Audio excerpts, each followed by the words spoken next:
Sejam bem-vindos ao canal podcast. Esse é o primeiro episódio de uma série de entrevistas que nós faremos com nossos irmãos aqui do Oriente do Amazonas. Eu sou Machado e junto com o Pietro vamos entrevistar o nosso querido venerável mestre da loja Juscelino Kubitschek de Oliveira, Paulo Vinícius. E agora eu passo a palavra ao irmão Pietro para conduzir as perguntas. Vamos tentar fazer um momento aqui de descontração, enquanto ele responde algumas perguntas acerca da maçonaria, acerca de sua carreira enquanto maçom.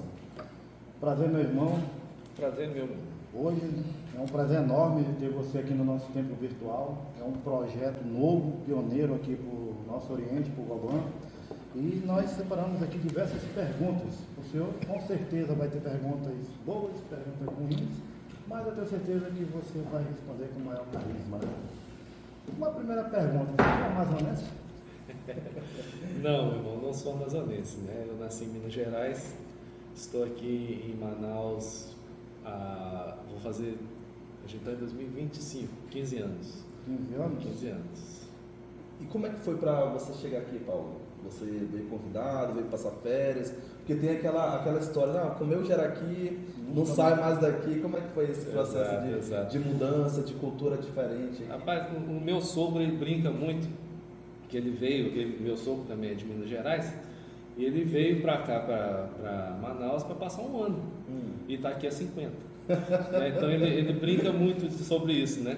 E eu estou indo pelo mesmo caminho. Né, eu vim para Manaus a trabalho, né, eu tinha me formado em Minas Gerais, trabalhava por lá, mas estava em busca de novos horizontes, novos projetos, né, e surgiu essa oportunidade de vir para cá, procurar alguma coisa, né, eu vim, passei um tempo aqui e acabou dando certo, eu fiquei e estou aqui até hoje.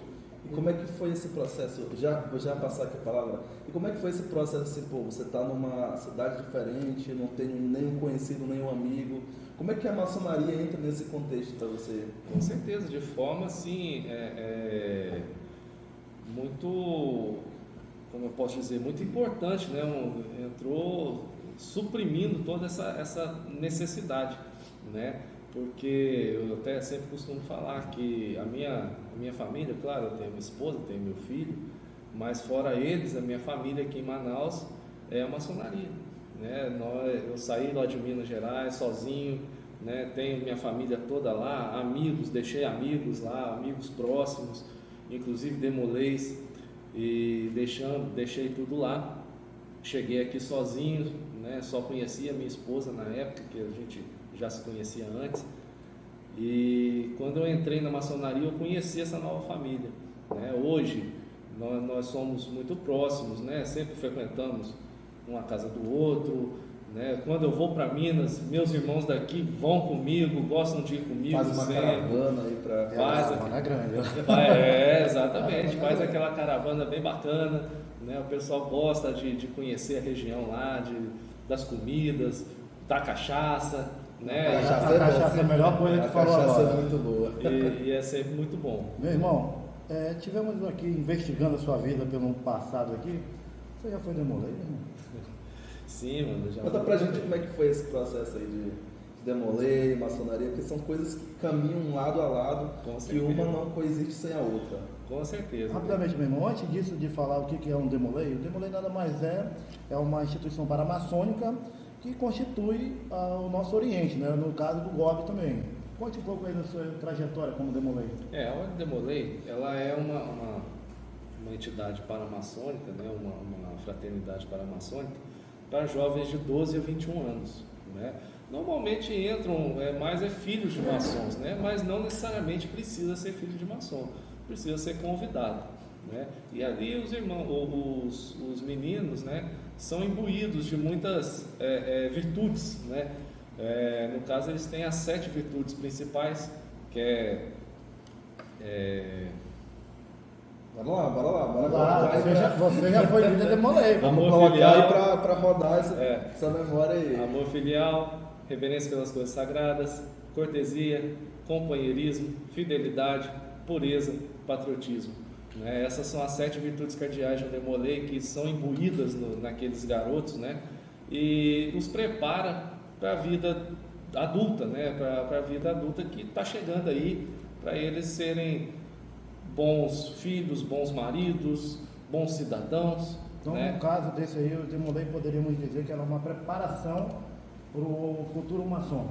De certa forma, sim. Isso não é uma regra, não é oficial, né? O Demolei não necessariamente será maçom, não é uma escola, como eu posso dizer, Um preparatório. é um preparatório, mas não é certeza, não é garantido que o Demolei irá se tornar um maçom, né? Mas de certa forma, né, claro, ele está se preparando já para ser um maçom, né, de certa forma, né?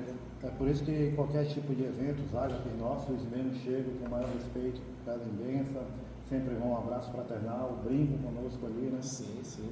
Enquanto o Demolei, eu pelo menos era assim e todos ao meu redor, né? E eu vejo que hoje também ainda é assim, né? O Demolei vê o maçom como um espelho, né? Ele vê o cara todo de terno, chegando aqui, De uma forma muito com respeitosa. aquela alfaia, porra, eu quero ser igual aquele cara ali, ele está almejando ser um maçom, está almejando ser um cara respeitado, um cara de índole, né, muito boa, e isso acaba sendo um reflexo, né, acaba sendo um espelho para os meninos. E Paulo, você acha que essa formação que você teve enquanto Demolei, ela teve grande influência enquanto você foi...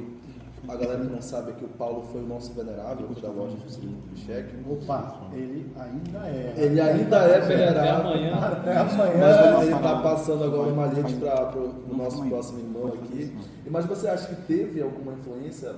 Você acha que essa formação que você teve enquanto cidadão, enquanto pessoa, para a maçonaria? Para a maçonaria certamente, mas para a veneraria da loja? Com certeza, né? O esquema, né, da Ordem Demolei, né, que eu falo, a hierarquia da Ordem Demolei é muito parecida com a maçonaria, né? Então, enquanto a maçonaria tem o venerável mestre, a Ordem Demolei tem o mestre conselheiro, né? Então, eu passei por esse cargo também enquanto Demolei, fui mestre conselheiro 3 vezes O mestre conselheiro é equiparado a um venerável.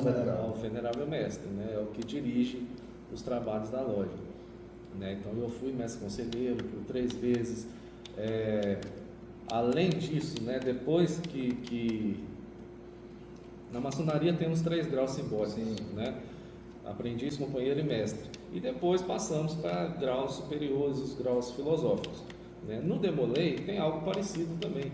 Temos Cavalaria, né? Temos o grau iniciático, o grau Demolei. Além disso, aí entra na cavalaria e outros graus acima.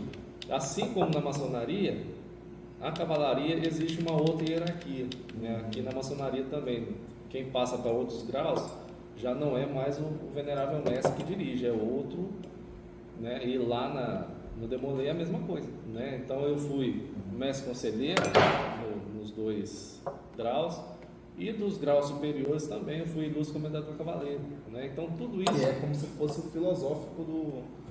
basicamente sim, do... né? Falando grosseiramente. Praticamente você já teve uma vida ali.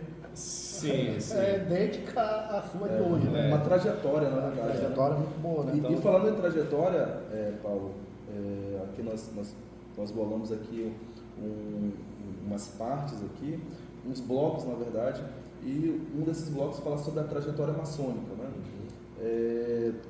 Eu sei que você veio para Manaus, conheceu aqui o seu sogro, e como é que foi esse processo de iniciar na maçonaria? Como é que você reagiu a essa novidade?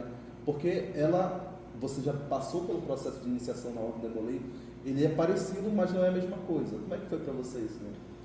Na verdade, a iniciação da Ordem Demolei, ela é bem diferente da iniciação maçônica, né? Ela é muito marcante também para o Demolei, ela é muito especial, porém, ela é bem diferente da iniciação da maçonaria. Mas o meu sogro, que falou dele, ele também tem parte fundamental no meu ingresso na maçonaria. O convite passou daí?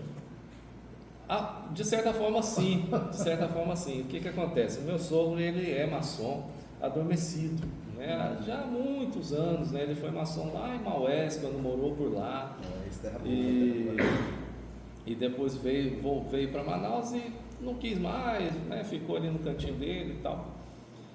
E como eu disse também, todo demolei tem aquele sonho de ser maçom, aquela ânsia e tal, e eu não era diferente, né? Quando eu atingi meus 21 anos, eu queria ser maçom e estava com aquela, né, aquela ânsia, aquela gana de ser maçom, né? Aconteceu de um irmão nosso, né, que na época a gente chama de tio, ele me indicar para a maçonaria lá. Lá em Minas, né? Só que ele estava em processo, né, dele me indicar, e ele acabou falecendo. Ele faleceu e eu também, nesse meio tempo, eu comecei a me arrumar para vir embora para cá, né, terminar minha faculdade e tal, e vir embora para cá. E aí ele faleceu e parou por aí. Quando eu cheguei aqui, que eu conheci meu sogro, né, e eu soube que ele era maçom, eu falei para ele, poxa, eu sou demolei, cara, eu tenho uma vontade de... Qual foi a reação dele? Foi legal, né? Que legal! Você fala que às vezes alguma maçom quando fala, eu só demolei. Dá uma parada assim, respira, vem cá, meu sobrinho. Um abraço aqui. Não é falando nada mal de demolei. Mas o tratamento é diferenciado. Não, mas foi legal, né? Cara, que legal, que bom que você quer ser maçom, né? A maçonaria é uma escola, né? Que ensina muito, que ajuda muito, né? E eu vou te ajudar, né? Ele falou para mim, eu não posso te indicar porque eu já tô adormecido, eu não vou mais em loja e tal, não sou mais regular, mas eu tenho conhecidos, né? E foi quando ele me apresentou ao Aurélio, né? O nosso irmão Aurélio, que foi venerável aqui da loja também. E aí o irmão Aurélio, muito gentilmente, né, me conheceu, fez uma entrevista comigo e me indicou. E estamos aí, né? O resto é história. O resto já são o quê? 17 anos, 18 anos? 2011 para cá, dá 14 anos. Tá? Meu irmão, meu irmão, recentemente no último Ágape que nós estávamos lá, você me apresentou um irmão, que eu vi que você tem maior carisma por ele, aquele que ele... Qual é o nome dele mesmo? Delbson. Mandar um abraço pro irmão Delbson aí, com certeza ele vai estar no canal aí dando uma assistida nesse vídeo. Eu percebi o maior carinho que você tem por ele. E eu digo assim, antes de você iniciar, qual recado tu manda pro Demolei para nós poder falar do Delbson depois aqui? Perdão, meu irmão. Qual o recado que você manda pro Demolei antes de nós começarmos a falar sim. com o irmão Delbson? Os Demoleis, né? É uma ordem por quem eu tenho um enorme carinho, né? Como eu disse, a minha formação foi dentro da ordem Demolei, e o recado que eu tenho para eles é continuem o trabalho, sejam perseverantes, né? Porque não é um trabalho fácil, principalmente na idade, né, do Demolei. O cara quer sair, quer curtir, quer pegar as menininhas na rua, né? quer namorar, falando melhor dizendo, né? Quer namorar, quer brincar, né? Quer conhecer a vida, tá se despertando para a vida.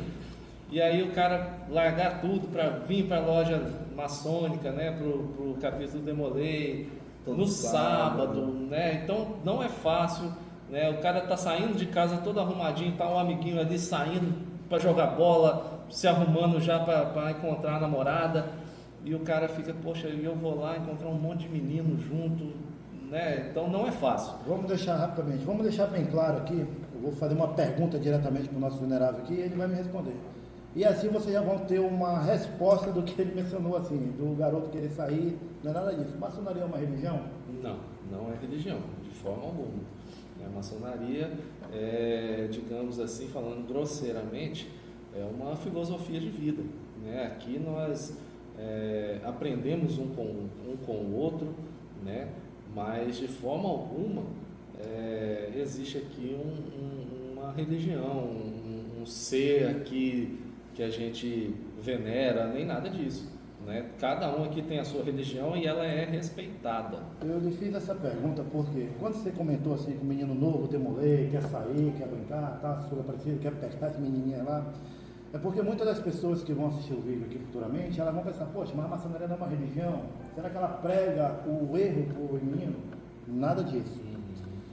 Nós somos homens de bons costumes e livres de pensar e querer conquistar, certo? Sim. Então, o que o irmão Paulo falou aqui é uma situação bem simples. Demolei, eles têm sim, eles estão numa fase de crescimento, são rapazes novos, adolescentes, que eles buscam, uns escolhem buscar algo de bom e outros eles só querem estar lá aventurando um pouquinho, e depois eles saem. Eu acho que a Ordem Demolei, ela nasce muito nesse âmbito, né?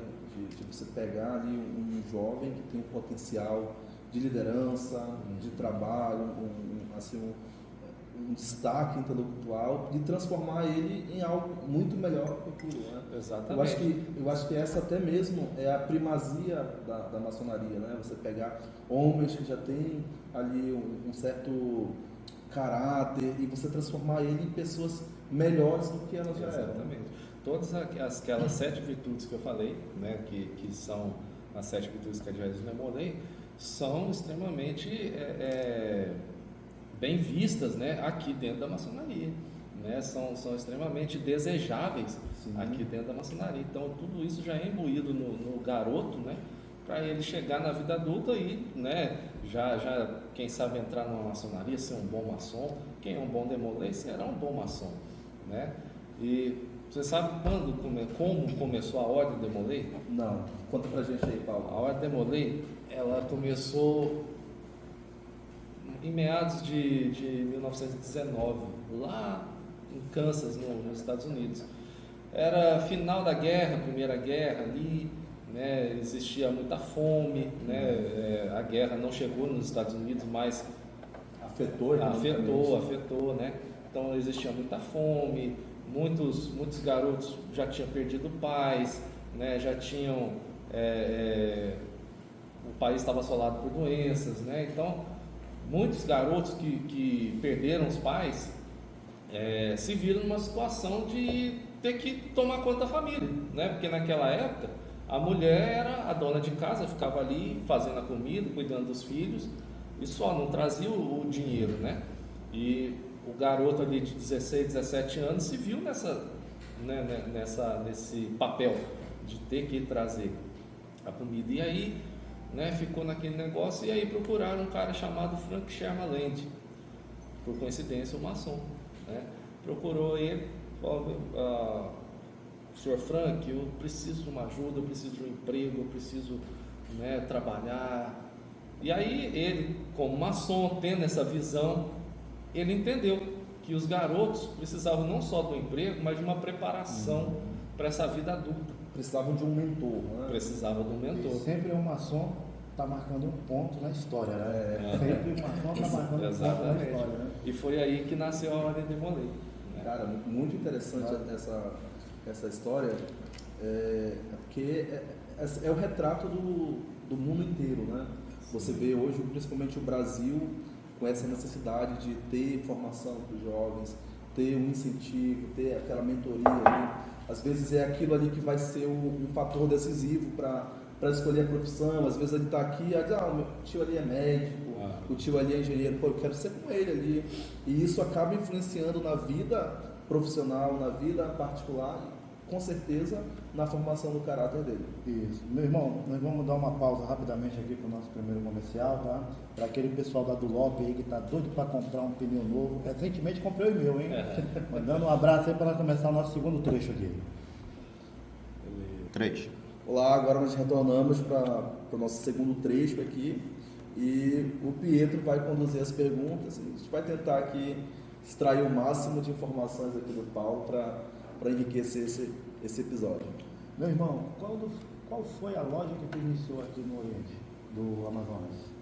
Essa aqui, Juscelino Kubitschek. Eu sempre fui dessa loja, né? E tenho um grande orgulho de pertencer a essa loja. Mas já se afiliou em outra loja?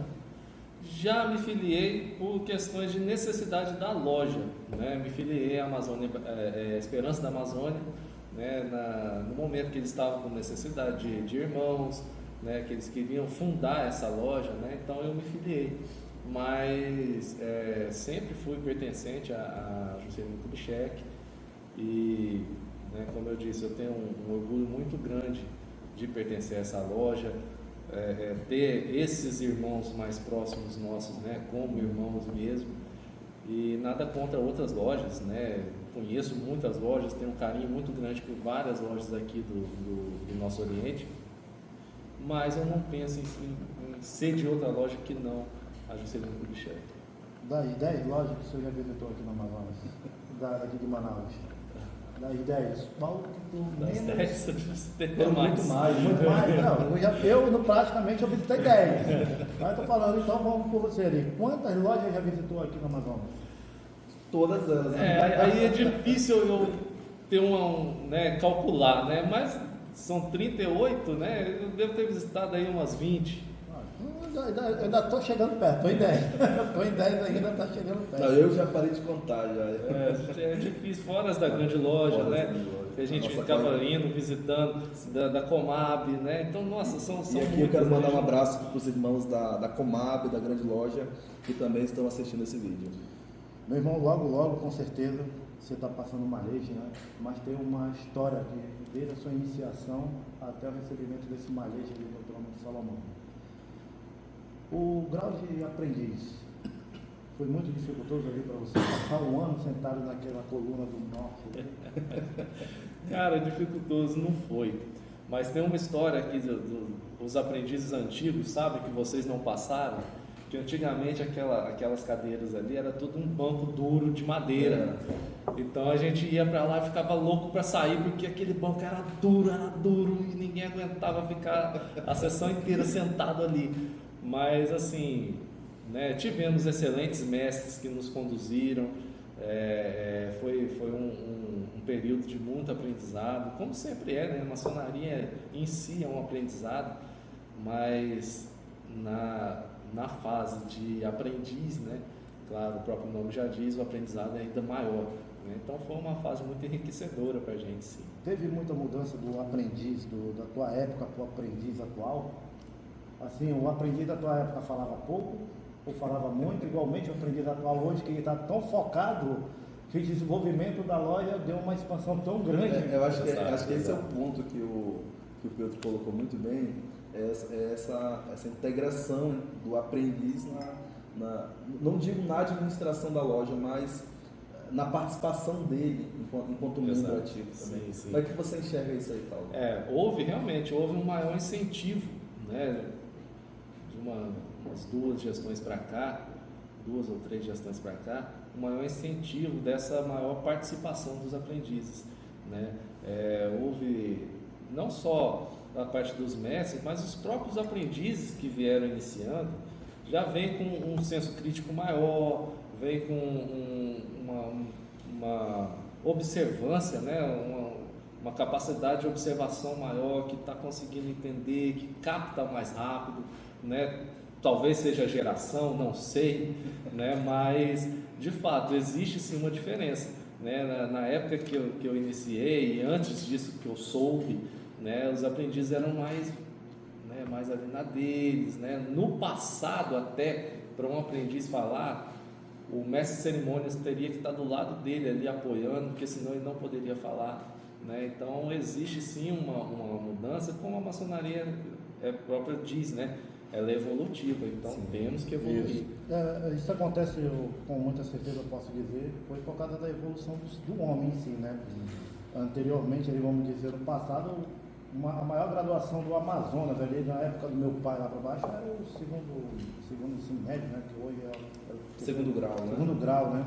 Hoje, praticamente, se você perguntar de uma pessoa se não tem faculdade, é muito difícil você não falar. E isso coloca um senso crítico na pessoa, que ela se sente no direito de criticar e falar a realidade que acontece ali. Porque senão ela vai fazer uma pergunta: o que eu estou fazendo aqui? Será que eu estou somando? Então eu não quero estar aqui. São perguntas assim, às vezes, que se faz para você que já passou por aquele banco. Como é você escutar algo, quer responder, mas sabe se responder, ninguém retalha nada aqui não existe isso. Acontece muito que se você colocar, uma informação ali, pode ser que uns aceitem, pode ser que outros não aceitem. Né? Eu acho que é muito legal isso aqui, até mesmo para quem não é maçom, é saber que aqui na loja é como se fosse um parlamento. Às vezes a pessoa traz uma proposta, traz alguma informação e a gente debate, porque a gente entende que o progresso se dá pelo debate, né? Então a gente às vezes coloca aqui alguma coisa que quer conversar, mas aí não é a tua vez de falar, é a vez de outra pessoa. Então fica muito isso aqui e cara, é muito legal, isso é muito bacana. Não, e até pela circulação da palavra, né? Que quando começa, a palavra não volta, esse é o problema. E é democrático. É democrático. Tudo, se a gente vai comprar uma agulha, ela é discutida se todo mundo quer, se a maioria quer, se não está certo, né? Então existe essa democracia, né? Eu acho que é por isso que até hoje a maçonaria é milenar, né? Ela continua anos e anos, com certeza hoje ela está se informatizando cada vez mais, melhorando, mas nós estamos presentes aqui no ambiente. Mas meu irmão, continuando aqui, eu sei que depois de um ano daquele interstício de aprendiz, chegou a sua elevação. Como foi esses 6 meses lindo ali? Você passou mais tempo ali, que eu conheço companheiro que já tem mais tempo ali também. Sim. Eu passei os 6 meses, né, aquele interstício normal. E foi tal qual o aprendiz, né, foi muito bom. Foi também um período de muito aprendizado, um período de observação, né? A gente observa bastante, começa a entender algumas coisas a mais, né? E eu digo assim que a partir dali, né, a partir do companheiro, né, você começa a ter um pouco mais de responsabilidade? Não, me fugiu a palavra. É que ele não passou muito tempo de companheiro. Fosse aprendido, ele não erra a palavra. Intuição. Você começa a ter um pouco mais de intuição, você começa a ser um pouco mais intuitivo, né? Então, algumas coisas de esoterismo, de filosofia que é discutido, que a gente conversa aqui, você já começa a deduzir, você fala, poxa, por isso que é aquilo ali. Começa a fazer sentido. Né? Você começa a ligar os pontos, né? A partir do momento que você entra ali do companheiro, você começa a conseguir ligar alguns pontos e aí fica um negócio mais interessante, né? Então, nesse caso ali, poderia se dizer que o tempo de companheiro poderia ser mais estendido. Sim. Não, tem que ser 6 meses. Não, tem que ser 6 meses. Eu digo assim, ó, companheiro, cara, eu sempre olhei a maçonaria como paralelo ao exército, né? Um quartel militar. De lá tem um cabo, tem um soldado, tem um sargento, né? E quando eu vim para a maçonaria, eu pensei da mesma forma, né? O soldado é o aprendiz, o recruta ali que todo o tempo está levando porrada. Mas os caras não levam porrada aqui. Sempre como o nosso próprio sargentíssimo Gedeão falou, né? O aprendiz é o futuro da maçonaria. São os bebês, são as crianças que um dia buscam crescer. O companheiro já é o filho mais adolescente, mais rebelde, porque quando se torna mestre, o certo é não errar. Não errar, né? Mas acontece, né? Acontece, ninguém é perfeito. Mas, meu irmão, e a sua exaltação? Você lembra do dia ainda? Lembro cada detalhe, né? Exaltação, né?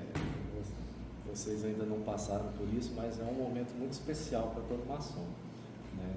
E a gente consegue lembrar, consegue reviver aquele momento e a cada vez que a gente, né, claro, a gente não vai passar de novo pela exaltação, mas a gente vai visitar outras lojas, vai passar por outros irmãos, né? Fica aquela nostalgia. E fica a nostalgia, exatamente. É um momento muito especial, um momento muito bonito, né? Que vocês não perdem por esperar. Pois é. E assim, eu sei que depois da exaltação, quando você ocupa o cargo de mestre, as responsabilidades aumentam, né? Porque ali você já recebeu a sua plenitude e ali vai ter algo diferente do companheiro e do aprendiz. Você vai ter que obter alguns cargos dentro de loja, vai ter que começar a somar.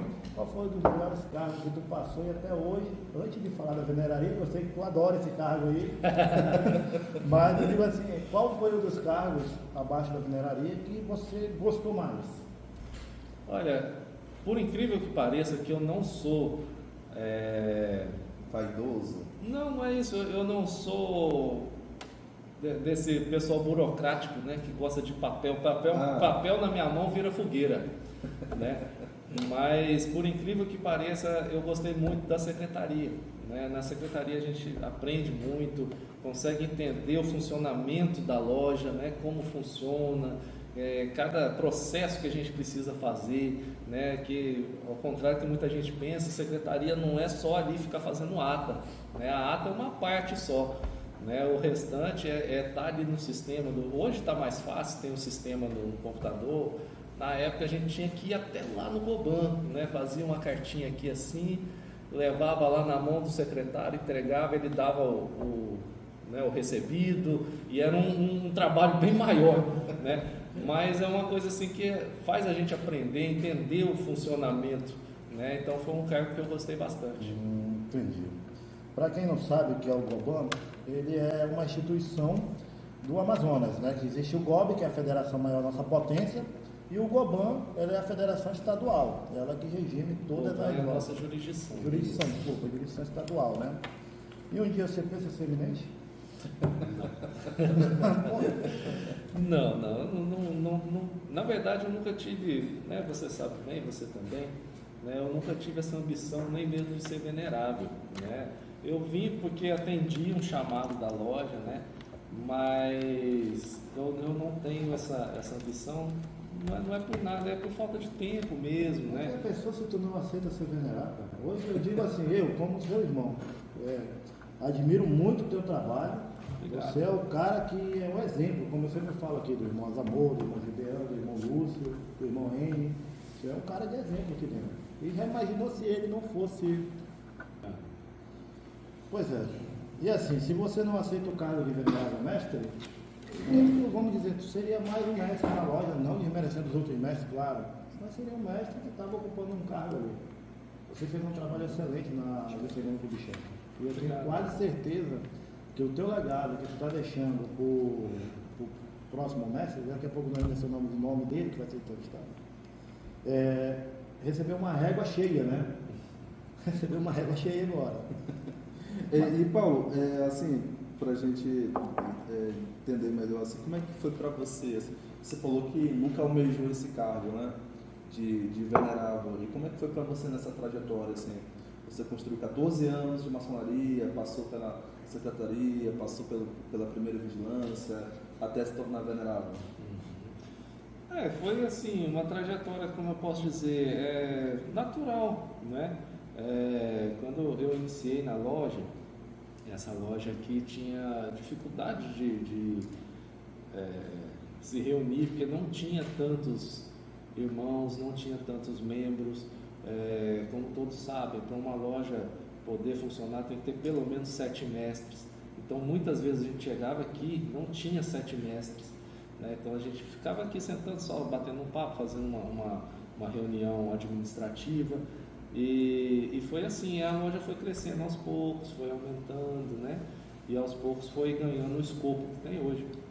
Então foi um processo natural, né? Quando o irmão Arthur me pediu para ser o secretário dele, né? Eu fiquei meio relutante também, mas falei, não, vamos lá aqui, né? Fui o secretário. Antes disso eu já tinha sido o primeiro vigilante do Celso, por questão assim que o nosso primeiro vigilante, que era o Silveira, que vocês conheceram aquele dia, o Silveira teve que ir embora. Um abraço, Silveira. Silveira, abração para o Silveira. No Oriente do Rio de Janeiro.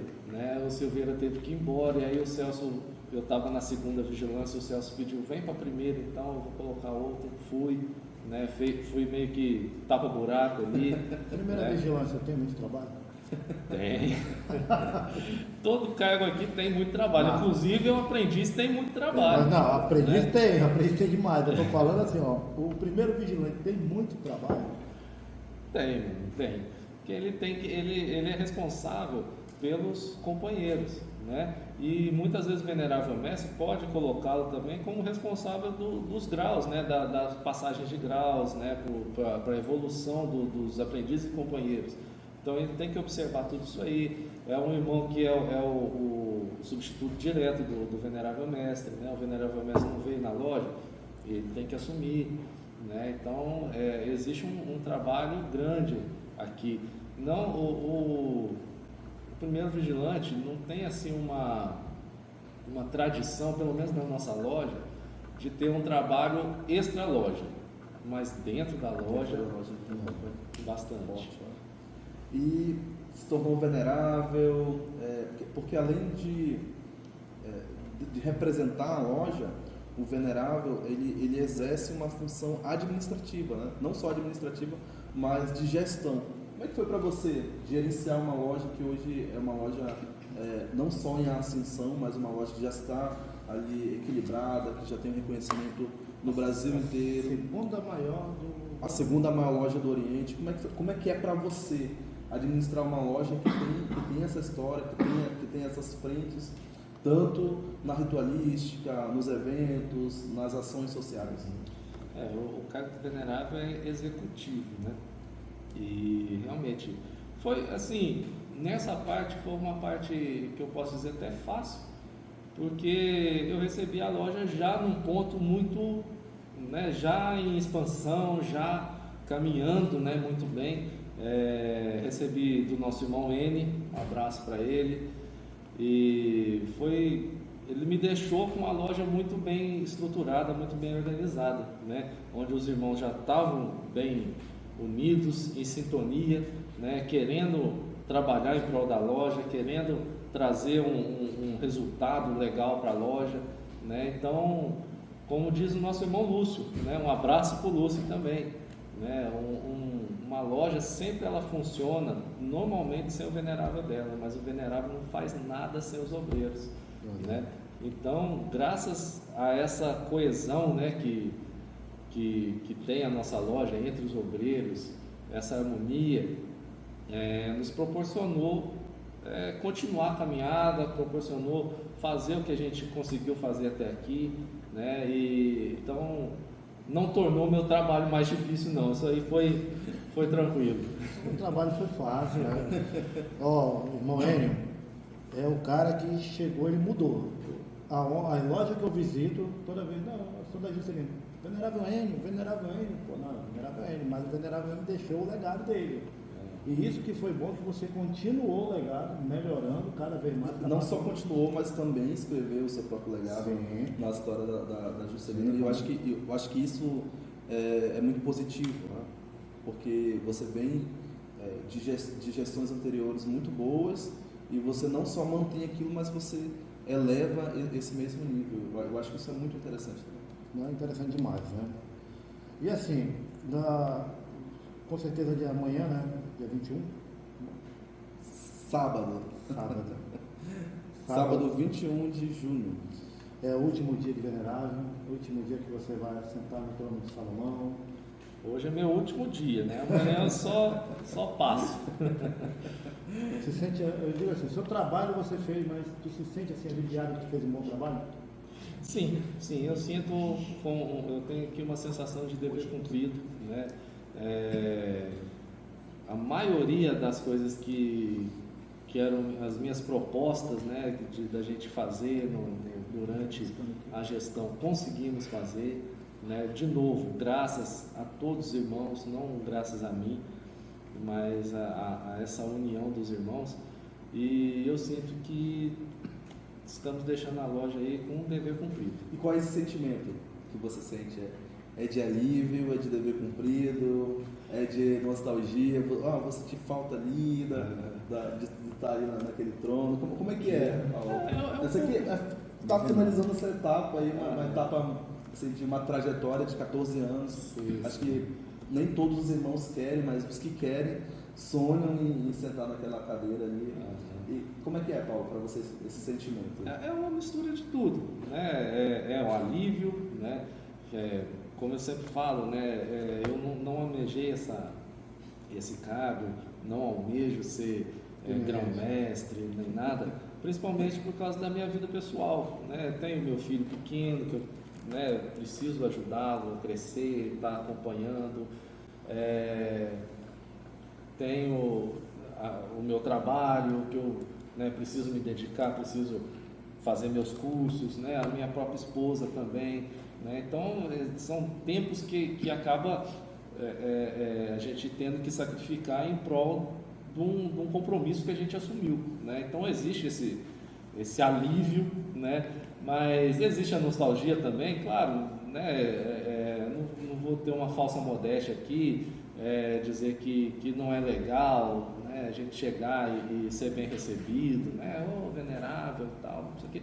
Pô, isso é muito legal, isso é muito bom, né? Então existe essa nostalgia, existe a sensação de dever cumprido, né? De que, querendo ou não, é um alívio também, fala, poxa, eu consegui passar e consegui fazer o que, né, era preciso fazer, né? Então existe essa mistura de tudo, né? Mas principalmente assim de felicidade da loja estar continuando, de existir uma renovação que precisa existir, né? Então isso é muito bom. Lembrando que hoje nós estamos gravando esse vídeo no dia 19, né? E a nossa instalação está marcada para 21 no sábado. Só um dia para o lado ali, mas com certeza ninguém vai deixar. Como é feriado, a gente pensa que hoje é sexta. É sexta. É verdade. Você tem aí, meu irmão, algum conselho aí para a futura administração da loja? Mano, o conselho que a gente deixa, né, é de paciência, né? Todo venerável. Isso não é só um conselho para a loja, mas assim para todos os. Exato. Essa troca não acontece só no Amazonas, ela acontece no Brasil inteiro. Então, sim, eu acho que é um recado do Brasil inteiro, Paulo. Sim. Né, existe paciência, bastante ponderação nas suas palavras, né? Que toda palavra, como diz o ditado, né? A palavra e a flecha nunca mais volta, né? Depois de uma vez lançada, não volta mais. Então, muita ponderação nas palavras, muita paciência e se apoiar, né? Se apoiar bastante, né? Ninguém aqui está sozinho, se apoiar principalmente nos mais antigos, nas ideias, nos pensamentos, na experiência dos outros. Eu acho que esse é o conselho que eu posso dar, que eu posso deixar aí para os próximos dirigentes de todas as lojas, de todo o Brasil. Entendi. Meu irmão, lembrando aqui uma situação, a tua visão para a maçonaria, para o nosso futuro do Brasil ali, como está se decorrendo hoje? Será que ela melhora? Será que ela piora? Assim, quem está de fora não sabe O Pedro é pessimista, mas não. Quem está de fora não sabe que a maçonaria ela é uma instituição. Praticamente, se nós analisarmos, ela tem quase a mesma constituição do que a população civil, né? Nós temos ali o nosso venerável, nós temos o nosso eminente grão-mestre, tudo isso chega a um ponto. Só que tem muitas pessoas que são bastante críticas, né? E quando a crítica chega, é de uma forma totalmente rude. Assim, do teu ponto de vista para a maçonaria no futuro, você acha que mantém, melhora mais? Ou ela pode ser extinta, como eu já vi alguns canais falando aí que a maçonaria tinha que ser extinta? Bom, meu irmão, eu sou bem otimista nesse ponto, né? Eu acho que a maçonaria ela é uma instituição centenária, né? E realmente não vejo uma perspectiva para ela extinguir, né? Mas de fato existem muitas as pessoas hoje já não procuram tanto mais, já não tem tanto interesse mais, né? Vivemos outros mundos, vivemos outros cenários, né? No passado, a maçonaria foi influente na libertação dos escravos, independência do Brasil, né? Proclamação da República, entre outros, né? A independência dos Estados Unidos, né? Revolução Francesa, várias coisas que a maçonaria teve envolvida, que a maçonaria ajudou, que eram outros cenários, outras situações, né? Hoje a gente já não vive mais essas crises, né? Então a maçonaria, a gente não vê ela tão atuante no cenário político, né? Enfim, mas ela continua modificando as pessoas, né? A gente sempre vê qual que é o fundamento da maçonaria, qual que é o objetivo da maçonaria, tornar o mundo melhor. E a gente começa isso a partir da gente mesmo, né? Somos nós que a gente tem que se mudar primeiro, eu tenho que me mudar, me conhecer para mudar você, para mudar, né? Então, eu acho que a partir daí, né, por esse pensamento, eu acho que a maçonaria, eu não vejo possibilidade da maçonaria se extinguir, né? Existem hoje menos interesse por parte de profanos, né, de pessoas de fora da maçonaria, mas aos poucos, né, os poucos que estão, eles conseguem fazer tudo caminhar, fazer o que a maçonaria se propõe a fazer, né? A gente não procura números, a gente procura qualidade. Excelente. E uma das situações, né, que hoje nós temos a importância da maçonaria nos nossos dias atuais. E você acabou de responder nas melhores palavras, né? Não tem por que continuar com as palavras aqui. Vamos abrir um espaço aqui para a terceira e última parte da entrevista aqui, agradecendo Vinipete, né? Vinivete, porque para mim é pet, né? É o cara que é veterinário, mano. Doutor Vinivete. Dá uma pausa aí rapidinho. E aí, meus irmãos, estamos começando a nossa última etapa, falando aqui do Oriente do Amazonas, da loja Juscelino Kubitschek, entrevistando o nosso irmão, venerável Paulo Vinícius. E vamos aqui para o encerramento, os agradecimentos, né? Passando aqui a palavra para o meu irmão Machado, para ele dar uma continuidade rapidamente, apresentar os nossas lindas canecas aí. Tá. Esse projeto aqui do podcast, ele parte de uma iniciativa de alguns irmãos que veem essa demanda de trazer algum irmão para colaborar, para contar um pouco dessa história, e a gente acredita que isso enriquece tanto a maçonaria amazonense quanto a maçonaria como um todo. Então, quero agradecer novamente aqui ao Paulo, que muito respeitosamente nos recebeu. Nós recebemos ele aqui, na verdade, né? Mas ele nos recebeu na loja enquanto venerável. Eu sou fruto dessa administração, dessa gestão. E quero também dizer que nós temos aqui a nossa caneca do podcast. Nós temos outras Terceiros, camisa, caneta personalizada. Nós vamos estar trabalhando nisso aqui. E também dizer que nós estamos aqui dando de brinde aqui pro venerável essa caneca, para ficar de recordação desse momento. E Paulo, a palavra com você, para você se expressar, agradecer, e é isso. Obrigado.